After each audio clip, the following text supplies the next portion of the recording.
नमस्कार मित्रांनो, आज आपण पाहणार आहोत कास्ट सर्टिफिकेटसाठी लागणारी कागदपत्रे कोणकोणती आहेत। सर्वात महत्त्वाचे डॉक्युमेंट आहेत। तर मित्रांनो, व्हिडिओ शेवटपर्यंत पहा आणि चॅनलवर नवीन असाल तर चॅनलला सबस्क्राईब करायला विसरू नका।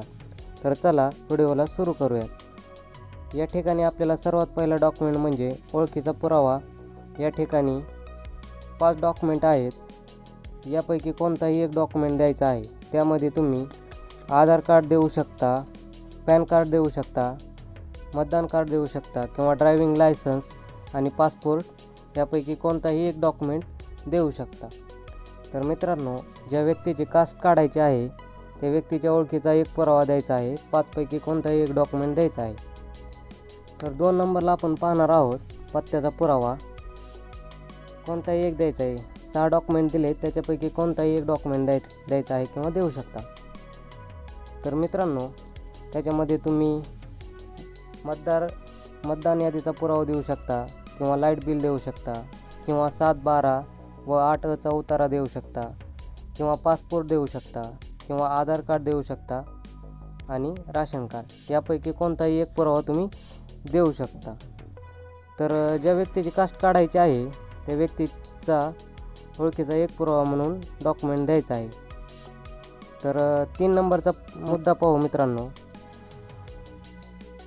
ज्या व्यक्तीची कास्ट काढायची आहे त्याच व्यक्तीचा आपल्याला वयाचा पुरावा द्यायचा आहे। जर तुम्ही टी सी देऊ शकता, म्हणजे शाळा सोडल्याचा दाखला देऊ शकता किंवा निर्गम उतारा देऊ शकता किंवा बर्थ सर्टिफिकेट देऊ शकता किंवा शाळेचे बोनाफाईड देऊ शकता। या ठिकाणी 4 डॉक्युमेंटपैकी एक डॉक्युमेंट द्यायचं आहे। तर तुम्ही कोणताही एक देऊ शकता।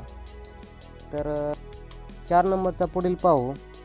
अति महत्त्वाचे पुरावे म्हणजे वडिलांचे कागदपत्रे द्यायचे आहेत, म्हणजे वडिलांचे जात प्रमाणपत्र म्हणजेच वडिलांचे कास्ट सर्टिफिकेट द्यायचे आहे आणि वडिलांचे आधार कार्ड नसेल तर वडिलांचे मतदान कार्डही तुम्ही देऊ शकता।